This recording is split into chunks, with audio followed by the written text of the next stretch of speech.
తెలంగాణ ప్రభుత్వంలో ప్రభుత్వం అధికారంలోకి వచ్చిన తర్వాత ఈరోజు రాష్ట్ర వ్యాప్తంగా ప్రతి గ్రామీణ ప్రాంతాల్లో ప్రతి ఊరికి ఇందిరమ్మలు ఇవ్వడం జరిగింది. హైదరాబాద్ నగరానికి సంబంధించి స్థలాల సేకరణ అప్లికేషన్ల ప్రక్రియ ముగిసినప్పటికీ కొంత హైదరాబాద్ నగరంలో చాలామందికి సొంత స్థలాలు లేకపోవడం కారణంగా అందుకు సంబంధించి ప్రభుత్వ విలువైనటువంటి స్థలాలను కూడా మరి అపార్ట్మెంటుల్లాగా నిర్మించి ఇవ్వాలని నిర్ణయం గౌరవ ముఖ్యమంత్రి గారి నాయకత్వంలో తీసుకొని ఈరోజు క్యూర్ ఏరియాలో 1,00,000 ఇళ్ళు నిర్మించేటువంటి నిర్ణయాన్ని ప్రకటించడం జరిగింది ప్రభుత్వం తరఫున. హైదరాబాద్ ప్రజలందరికీ క్యూర్ ఏరియా లోపల ప్రజలందరికీ శుభాకాంక్షలు. ఇప్పటికే ఈ ప్రభుత్వం పేద ప్రజలందరికీ ఎన్నికల్లో చెప్పినట్టుగా ఉచిత బస్సు సౌకర్యాన్ని అధికారంలోకి వచ్చిన 48 గంటల్లో ప్రారంభించినాం. అంతేగాక లక్షలాది మంది కుటుంబాలకు నెల రాగానే విద్యుత్ బిల్లు కట్టాలనేటువంటి ఇబ్బంది ఉన్నప్పుడు 200 యూనిట్ల ఉచిత విద్యుత్తును మేము వెంటనే ప్రారంభించి లబ్ధిదారులందరికీ 200 యూనిట్ల ఉచిత విద్యుత్ ఇస్తా ఉన్నాం. అడిగిన వాళ్ళందరికీ ఎన్నికలు ఉన్నాయనేటువంటి ఆలోచన కాకుండా నిరంతరంగా రొటీన్ ప్రాసెస్గా అర్హత కలిగిన వాళ్ళందరికీ రేషన్ కార్డులు ఇస్తా ఉన్నాం. సన్న బియ్యాన్ని 6 కిలోలు ఇస్తా ఉన్నాం. అది కాక ఈరోజు తెలంగాణ వ్యాప్తంగా మహిళలందరినీ ఆర్థికంగా పరిపుష్టిత చేయాలని వడ్డీ లేని రుణాలను ఇచ్చి బస్సులకు యజమానులతో పాటుగా అనేక వ్యాపార సంస్థలలో వారికి యాజమాన్యాన్ని కలిగించినటువంటి విధంగా తీసుకొని ముందుకు పోతా ఉన్నాం. అంతేకాకుండా ఈరోజు కుట్టు మిషన్లు ఇవ్వడం కానీ అదేవిధంగా ఇందిరమ్మ ఇండ్లు ఈ హైదరాబాద్ క్యూర్ ఏరియాలో ఉన్నటువంటి స్థలాలున్న వాళ్ళకు కూడా ఈ 1,00,000 ఇళ్లకు సంబంధం లేకుండా స్థలాలున్న వాళ్ళందరూ కూడా ఇందిరమ్మ ఇళ్ళ శాంక్షన్ చేసే నిర్ణయం కూడా తీసుకోవడం జరిగింది ఈరోజు.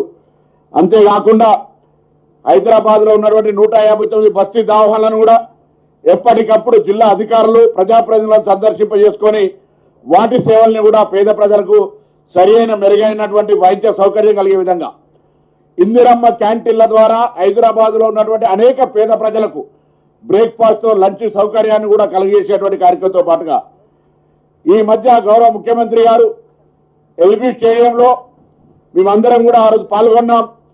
హైదరాబాద్ క్యూర్ ఏరియా లోపల ఉన్నటువంటి దాదాపు పాఠశాలలన్నింటినీ కూడా అభివృద్ధి చేయడానికి 1,000 కోట్ల రూపాయల నిధులు కేటాయించుకున్నటువంటి పరిస్థితి మీకు తెలుసు.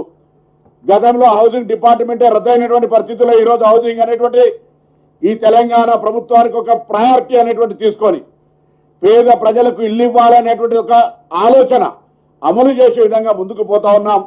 ఇంతకుముందు చెప్పినట్టుగా రేపు బల్కంపేట ఎల్లమ్మ కళ్యాణం, మళ్ళీ బల్లకంపేట ఎల్లమ్మ కళ్యాణం లోపల హైదరాబాద్లో 1,00,000 ఇళ్ల పంపిణీ కార్యక్రమం జరగాలనేటువంటి ఒక టార్గెట్ తీసుకొని పోతా ఉన్నాం. తప్పకుండా అందరూ కూడా సహకరించాలి. ఇందులో గౌరవ శాసనసభ్యులు ఇతరులు పెద్దలందరూ కూడా రాజకీయాలకు అతీతంగా ఈరోజు ప్రభుత్వం ప్రజాపాలన ప్రభుత్వం ఇచ్చిన తర్వాత అన్ని కార్యక్రమాలు ఆర్థికంగా భారం పడ్డ ప్రతి కార్యక్రమాన్ని నెరవేర్చుకొని ముందుకు పోతా ఉన్నాం. ఈరోజు సొంత ఇంటి కళ అనేది వెనుకటికి సామెత కూడా అనేది, ఇల్లు కట్టి చూడు పెళ్లి చేసి చూడనేది. ఇలా ఇల్లును నిర్మించిచ్చే బాధ్యతను తెలంగాణ ప్రజా ప్రభుత్వం రేవంత్ రెడ్డి గారి నాయకత్వంలో ఉన్నటువంటి ఈ మంత్రివర్గము శాసనసభ్యులు ప్రభుత్వం ఒక చిత్తశుద్ధితోటి ముందుకు పోతున్న అంశాన్ని దయచేసి రాజకీయ కోణాల నుంచి కాకుండా ఇంతకుముందు చెప్పినట్టు ఉపాధి ఉన్న చోటనే కట్టాలనే లక్ష్యంతో ఉపాధి ఒక కాడ ఇల్లు ఒక కాడ ఉంటే అది నిరుపయోగం ఉంటుంది అనేటువంటి ఒక పెద్ద మనసుతోటి ఈరోజు ఎంత విలువైన స్థలాలైనా ఇవ్వడం జరిగింది.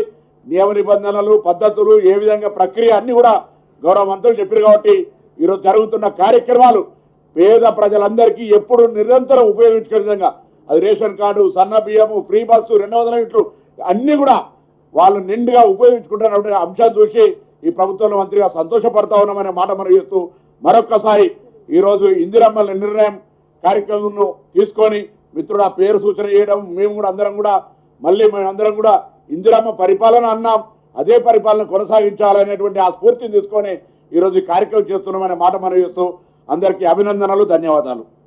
మిత్రులు అజరుద్దీన్ గారిని మాట్లాడవచ్చు. Respected Pongaleti साहब, respected श्रीधर बाबू साहब, respected पूनम प्रभाकर साहब और जितने भी MLA, MLCs और जितने भी ऑफिसर्स यहाँ पे आए हुए, मैं सबका खैर मकदम करता हूँ। और मैं 2-3 पॉइंट पे ज़्यादा स्ट्रेस करूँगा क्योंकि आज ये बहुत इम्पोर्टेंट डे है हमारे लिए, क्योंकि जो हमारी गवर्नमेंट के लिए आज इंदिरा इंड्लू का जो लॉन्च हो रहा है, और ये बिल्कुल एक सीएम ने जब आदिलाबाद में अनाउंस किया था तो उसके बाद में पोंगुलेटी साहब और उनकी टीम